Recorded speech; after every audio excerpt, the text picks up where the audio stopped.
কচুরলতি থেকে আঁশ ছাড়ানোর জন্য যারা কচুরলতি স্কিপ করেন, খেতে চান না, তাদের জন্য আজকের রেসিপি।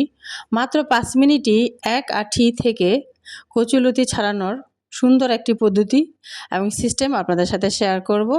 আশা করছি আপনাদের ভালো লাগবে, খুবই উপকারে আসবে।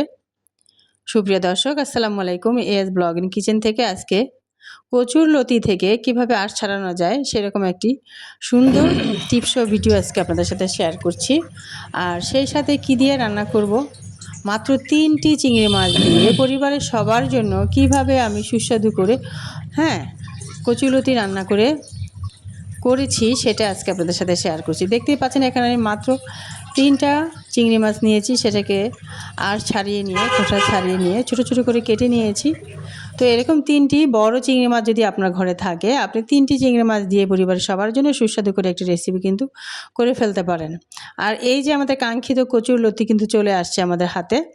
এখন আমি যেটা আপনাদের দেখাবো, সুন্দর একটা টিপস দেখাবো, সেটা হচ্ছে কি করে আপনি আঁটি আঁটি এই কচুরলতি আঁশ ছাড়াই ফেলতে পারেন খুবই অল্প সময়ের মধ্যে। তো থালাবাটি ধোয়ার যে এই স্ক্রাবারগুলো আছে, অনেকে মাজুনি বলেন, স্ক্রাবার বলেন, যে যেটাই বলেন না কেন, এরকম একটি নতুন স্ক্রাবার কিন্তু আপনি নিয়ে নিতে পারেন। যে থালাবাটি যেটা দিয়ে মাজেন সেটা নেওয়ার দরকার নাই, নতুন একটা ফ্রেশ দেখে রাখবেন। তো সেটা দিয়ে দেখতে পাচ্ছেন কিভাবে আমি আঁশগুলো ছাড়িয়ে নিচ্ছি। তো এইভাবে করে 2 বার 3 বার বা 4 বার একটু আলতো হাতে একটু ডলা দিলে দেখতেই পাচ্ছেন আঁশগুলো কিন্তু উঠে যায়। তো খুবই অল্প সময়ে এবং কোনো কষ্ট হয় না, সময় খুবই কম লাগে, দ্রুত কিন্তু আপনি আঁটি আঁটি কচুরলতি থেকে আঁশ ছাড়িয়ে নিতে পারবেন। ঠিক আছে, এই যে আমি এক আঁটি এখানে কচুরলতি নিয়েছি, খুবই অল্প সময়, আমার 5 মিনিটও লাগে নাই যে আমি আঁশগুলো ছাড়িয়ে নিয়েছি।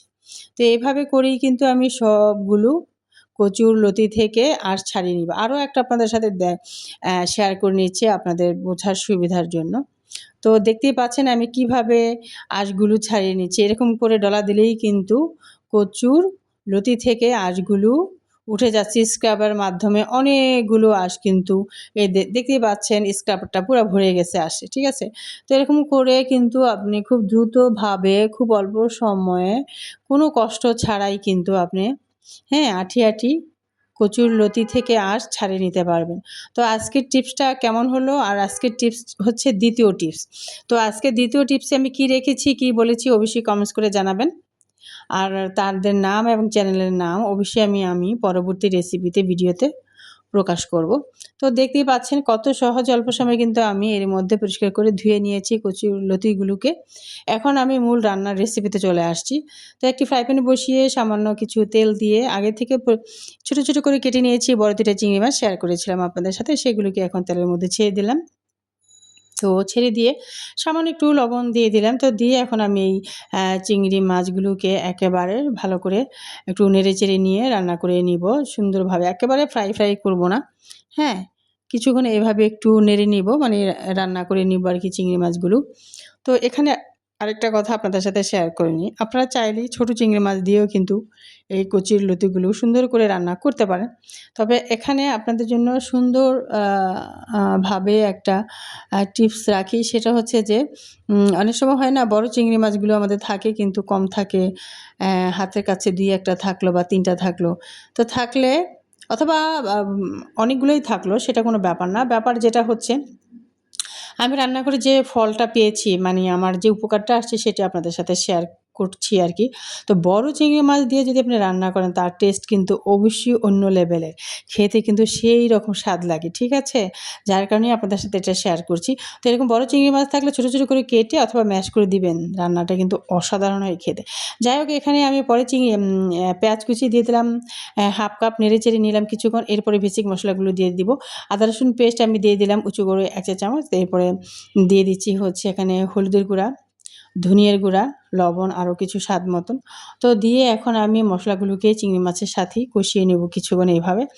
তো দেখতেই পাচ্ছেন সুপ্রিয় দর্শক যে আমি আমি যেই ভিডিওতে বা আমার রেসিপিগুলোতে টিপসগুলো দেই, আপনারা যদি কোথাও এতটুকু স্কিপ না করে ফুল রেসিপিটা ভিডিওটা দেখেন, কিছু না কিছু হলেও কিন্তু আমার রেসিপি থেকে আপনারা শিখতে পারবেন। বিশেষ করে টিপসগুলো যদি মনোযোগ দিয়ে শোনেন বা দেখেন, এতে করে কিন্তু আপনার উপকারেই আসবে। যারা নতুন রাঁধুনি আছেন তাদের জন্য তো 100তে 100 উপকার আসবে। তো মশলাগুলো দিয়ে কিছুক্ষণ কষিয়ে নিয়ে টিয়ে এখন কিন্তু আমি ওই যে আগে থেকে বেছে রাখা লতিগুলো দিয়ে নেড়ে চেড়ে আমি ঢেকে রেখেছিলাম 5-6 মিনিটের জন্য। ঠিক আছে? তো 5 থেকে 6 মিনিট পরে আমি আবার ফিরে আসলাম। তো দেখতে পাচ্ছেন অলমোস্ট কিন্তু আমার রান্না একেবারে 60 থেকে 70% মতন আর কি হয়ে গিয়েছে। আর লতিগুলো তো একেবারে 70% সিদ্ধ হয়ে গিয়েছে, আর 30% এর মধ্যে রান্না করতে করতে সিদ্ধ হয়ে যাবে। আরেকটা নিশ্চয়ই জিনিস আপনারা খেয়াল করেছেন, এখানে আমি কোনো প্রকার পানি ব্যবহার করিনি। তো কচুর লতি কীভাবে রান্না করতে হয় একদম অল্প সময় এবং সুস্বাদু করে, কোনো রকম গলা ধরাভাবে ছাড়া, তো এই রেসিপি দেখে কিন্তু আপনারা সেটা শিখে নিতে পারেন। কাঁচামরিচ দিয়ে দিতে পারেন আপনাদের টেস্ট অনুযায়ী। ঠিক আছে? আর যেহেতু আমি এখানে গুঁড়া মরিচটা দিয়েছিলাম একদম সামান্য, না দিলেও না এরকম, এই জন্য কাঁচামরিচ একটু দিয়ে একটা ফালি করে দিয়ে দিলাম। তো ঝালটা এখানে স্বাদ মতো আপনি আপনার পছন্দ মতন বাড়িয়ে কমিয়ে দিতে পারেন। তো নেড়েচেড়ে নিচ্ছি। তো নেড়েচেড়ে নিয়ে এখানে কিন্তু আমি আরও একটা উপকরণ ব্যবহার করব, সেটা হচ্ছে তার আগে আমি এখন আরও কিছুক্ষণ ঢেকে রাখবো। হ্যাঁ, তো ঢেকে রাখছি। তো আরও 5 মিনিট পরে ফিরে আসছি। তো রান্না অলমোস্ট আমার একদম শেষের দিকে, আর লতিগুলো মাশাআল্লাহ সুন্দরভাবে সেদ্ধ হয়ে গিয়েছে, আর সুন্দর একটা ঘ্রাণ আসছে। ঘ্রাণটা যদিও বা আপনাদের সাথে শেয়ার করতে পারছি না, এর জন্য বলে দিলাম। আর রান্নাটা তো অসাধারণ হয়েছে, আমি খেয়েছি, ফাটাফাটি একটা টেস্ট হয়েছে, তাই আপনাদের সাথে শেয়ার করলাম। এইভাবে একবার ট্রাই করবেন, ভালো একটা ফলাফল পাবেন, সুস্বাদু একটা রেজাল্ট হয়, আর ডেলিশিয়াস হয় খেতে, দেখতেও সুন্দর হয়, খেতে অসাধারণ লাগে। ছোটরাও কিন্তু খাবে এভাবে রান্না করলে, কথা দিলাম। ঠিক আছে? তো কোনো প্রকার পানি ব্যবহার করিনি। আর আজকের কচু লতির মধ্যে কোনো প্রকার আমি দেখা গেল যে আমি যেটা ইউজ করি আচার, হ্যাঁ, যে কোনো ধরনের আচার ইউজ করি, লেবুর রস ইউজ করি। তো আজকের কচু লতির মধ্যে কোনো প্রকার কোনো কিছু ইউজ করিনি, যেমন ধরুন লেবুর রসও ইউজ করিনি অথবা কোনো আচারও ইউজ করিনি। বাট রান্নাটা সেই লেভেলের মজা হয়েছে, সুন্দর হয়েছে, স্বাদ হয়েছে, আর এতটুকু কিন্তু গলা ধরে নেই, আমার বাচ্চাও কিন্তু খেয়েছে। ঠিক আছে? তাই আপনাদের সাথে শেয়ার করলাম। ফুল ভিডিওটা দেখবেন, এভাবে একবার রান্না করে খাবেন। আশা করছি আমার কথা একবার হলেও মনে করবেন। ঠিক আছে? তো মাশাআল্লাহ এতটুকু কোথাও লাগেই নাই, তরকারিটা সুন্দরভাবে হয়েছে। হ্যাঁ, আরেকটা টিপস বলি, সেটা হচ্ছে এই রেসিপিটা রান্না করার সময় অবশ্যই আপনাকে চুলার আঁচ একদম কমিয়ে রাখতে হবে, যেহেতু আমি কোনো পানি ব্যবহার করিনি। সো চুলার আঁচটা কমিয়ে একদম অল্প আঁচে রান্না করবেন, রান্নাটা অসাধারণ হয় খেতে। অলমোস্ট আমার রান্না একদম ডান, আমি এখন নামিয়ে নিব আর আপনাদের সাথে শেয়ার করে নিচ্ছি সার্ভিসিং ডিশে সার্ভ করে।